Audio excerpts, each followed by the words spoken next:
के बिल्कुल अब आखिरी 3 दिन बचे हैं और उसे लेकर जो है आज बता दें आपको कि भू राजस्व और भूमि सुधार को लेकर आज चर्चाएं होनी है। मंत्री जो विभाग के हैं दीपक बिरुआ, उन्होंने क्या कुछ कहा है आज के बजट को लेकर, और जो विधायक हैं जेल के के चेराम महतो, उनका क्या कुछ आरोप है, क्योंकि अवैध खनन और ज़मीन को लेकर बचाने को लेकर जो है लगातार उनकी पार्टी संघर्ष कर रही है। भाजपा के जो विपक्ष में तमाम विधायक है वह जो है नारेबाजी करते हुए बाहर प्रदर्शन करते हुए नजर आ रहे हैं सदन की कार्रवाई शुरू होने से पहले। और बता दें कि कई सारे ऐसे संगठन हैं जो इस वक्त सड़कों पर विधानसभा घेराव कर रहे हैं और सड़कें भी जो है रूट डाइवर्ट की गई है और आंदोलन कर रहे हैं, चाहे वो रसोईया की बात हो, आंगनबाड़ी की बात हो, या जो शिक्षक पात्रता के जो अभ्यर्थी हैं उनका जो है इस वक्त प्रदर्शन चल रहा है। इन तमाम मुद्दों पर सत्ता पक्ष के विधायक और मंत्रियों, विपक्ष के विधायकों का क्या कुछ कहना है, या कुछ आप सुनिए। आज भू राजस्व विभाग के बजट है, क्या कुछ तैयारी?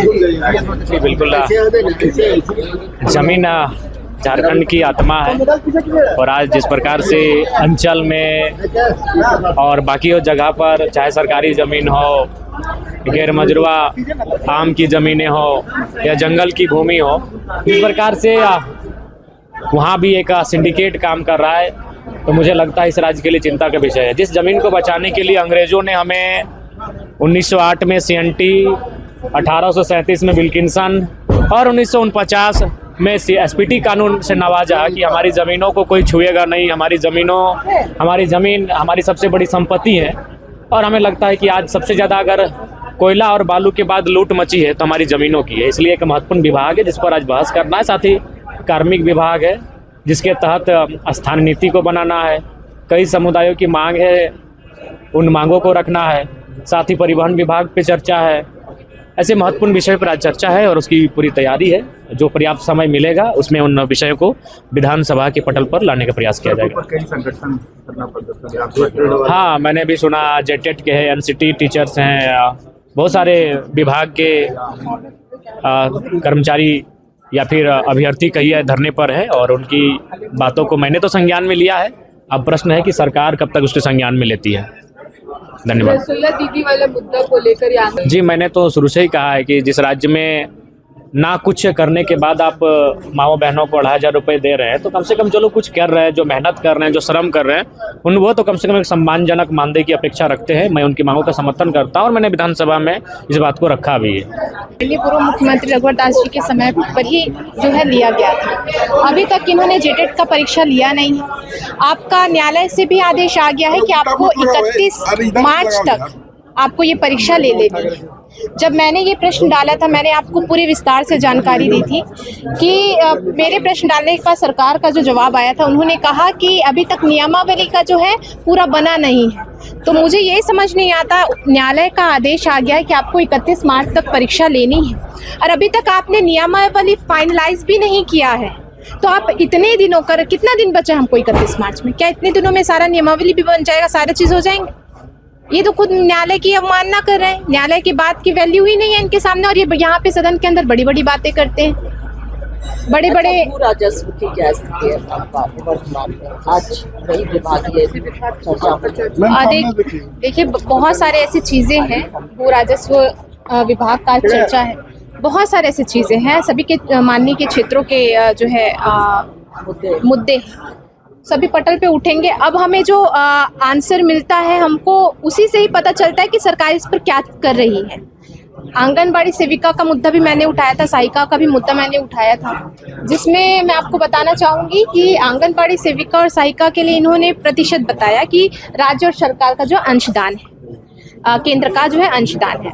तो मैंने सरकार से यही जानना चाहा कि आप मुझे ये बताइए ना कि केंद्र का अंशदान तो 60% है, राज्य का 40% है।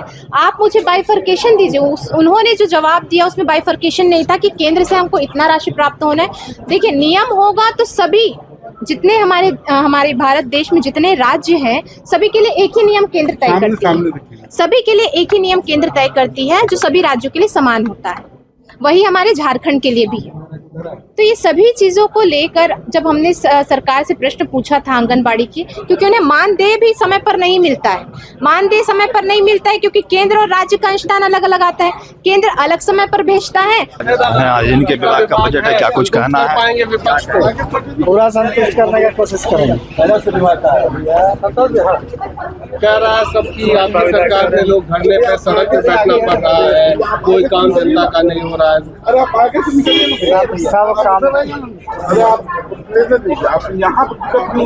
सब काम हो रहा है, सब काम होगा, इसी के लिए तो हम लोग नया प्लान के साथ इसको प्रोजेक्ट करेंगे। क्या नया प्लान? बहुत कुछ नया प्लान है। डिजिटलाइजेशन का काम हम लोग शुरू करेंगे जो आज तक शुरू नहीं हुआ 25 वर्षों में। ये सरकार का बड़ा निर्णय है। खास माल मैनुअल को हम लोग सुधार कर रहे हैं। खास माल मैनुअल का विधि परामर्श आ चुका है। ये सारी चीज़ें होना है। उसके बाद पारदर्शिता से ऑनलाइन सारे सिस्टम को मॉनिटरिंग करते हुए जैसे ऑटो म्यूटेशन जनरेशन को हम लोग शुरू करें। इस तरीके से परिवहन हो, राजस्व विभाग हो और सारे जो विभाग हैं सभी विभागों को पारदर्शिता से लोगों के बीच पेश करने का। दीपक साहब, ये सब तो फॉरवर्ड प्लान है आपका। वर्तमान में जो म्यूटेशन में इतनी गड़बड़ी देखने को मिल रही है, आज तक मैंने नहीं देखा हो कि किसी अंचल अधिकारी पे कोई कार्रवाई हुआ हो। राइट टू सर्विस एक्ट है, पड़ा रहता है। हम आपको बता रहे हैं कि ये लैंड वाला मामला इतना आसानी से तुरंत माना सुधार नहीं हो पाएगा, तो उसमें वक्त लगेगा। लेकिन LRDC को पावर देने की बात है ताकि CO का जो मनमानी है वो भी खत्म होने। बहुत सारा चीजें प्रक्रिया दिन है, आप लोग थोड़ा वेट कीजिए। लेकिन 25 साल में जो दिक्कतें आई है, अगला 5 साल में जो है ना सारा चीजों को निपटा रखा। ग्राम गाड़ी का क्या है आपका ये स्टेटस? जो योजना है बहुत बढ़िया योजना है, लेकिन उसको बहुत बढ़िया ढंग से लोगों के जिस उद्देश्य के लिए किया गया उसको उस तरीके से उतारने का स्पेशल प्रोजेक्ट बना करके हम लोग करेंगे। सिर्फ ग्राम गाड़ी योजना का स्पेशल मॉनिटरिंग करेंगे ताकि वो जो उद्देश्य के लिए सभी कनेक्टिविटी को मुख्यालय से जोड़ने का और वृद्धा दिव्यांग छात्रों और ऐसे डिसेबल लोगों को सुविधा देने का सरकार का योजना उसको बेहतर करेंगे। भू राजस्व के जो विभाग के मंत्री हैं दीपक बिरुवा, आज इन्हीं के विभाग का बजट है और आज देखिए कि किन किन विभागों को जो है लेकर जो है बातें कही है कामों को लेकर। तैयारी भी है और थोड़ा इंतजार कीजिए, बेहतर होगा यही मैं कह रहा हूँ। 25 साल में जो चीज़ें नहीं हुआ हमारे विभाग में, राजस्व विभाग में, उसको अगले 5 साल में हम लोग करेंगे। दिखेगा लोगों को कि हाँ सुधारात्मक स्थिति में हम लोग हैं और जो विसंगतियाँ हैं, जो शिकायतें हैं, उसको भी हम लोग पारदर्शिता से निपटा रखेंगे। अनुप जी, आपको भी प्रभारी बनाया गया है और क्या कुछ बना और उसमें कितनी मजबूती से कांग्रेस की मांग? देखिए, हर मजबूती पर कांग्रेस खड़ा उतरेगी। कांग्रेस कोई भी इलेक्शन पर सीरियसली लेता है। ये जनता को समझना है कि आखिरकार किस पार्टी को किस विचारधारा के साथ वो अपनाते हैं। विचारधारा हिंदुस्तान की होगी कि विचारधारा धर्म और जाति की होगी, ये मतदाताओं को समझने की जरूरत है। राजस्व विभाग के आज बजट कुछ चर्चाएं होनी है। तमाम जो विधायक वो कह रहे हैं कि जमीन की लूट, खनिज की लूट हो रही है। देखिए, जो तमाम विधायक हैं वो विपक्ष में हैं। विपक्ष का काम है सत्ता को घेरना, वही वो कर रहे हैं। ऐसे रखेंगे और निश्चित तौर पे कि सरकार को झुकना पड़ेगा। चलिए, तो सिमरिया के विधायक उज्जवल दास देखिए ऊर्जा मित्र CRP BRP को सम्मानजनक वेतन देना की मांग को लेकर और कई सारे मांगों को लेकर विधानसभा में प्रदर्शन कर रहे हैं। विधायक जी, क्या देख रहे हैं? अंतिम समय चल रहा है विधानसभा में, कितना महत्वपूर्ण है बजट? देखिए, अंत भला तो सब भला कहते हैं ना, तो वही है कि आज हम लोग अंतिम दौर है विधानसभा का। 2 दिवसीय विधानसभा और बाकी है। हम लोग पुरजोर लगा देंगे। आज हम लोग मांग कर रहे हैं आंगनबाड़ी सेवक सेविकाओं के लिए हम लोग उनका सम्मान करे सरकार, उसके बाद रसोइया संघ का सम्मान करे सरकार, उसके बाद ऊर्जा मित्रों का सम्मान करे सरकार। आज हम लोग सरकार से मांग कर रहे हैं कि इनको सम्मानजनक इनका वेतन मिलना चाहिए। कोई वेतन में सरकार भेदभाव क्यों कर रही है? महिला सम्मान में सरकार का कोई भेदभाव नहीं, लेकिन वेतन में भेदभाव। सबका सम्मान होता है, वही हम लोग आवाज आज हम लोग उठा रहे हैं और निश्चित तौर पे आज हम लोगों का ये आवाज जब तक सुनी नहीं जाएगी तब तक हम लोग आवाज उठाते रहेंगे। चलिए, जब तक सुनी नहीं जाएगी तब तक जो है के लिए कोरोना काल से पहले हम लोगों ने हवाई जहाज से लाने का काम किया है। ये बात सही है कि नहीं है, बताइए आप लोग।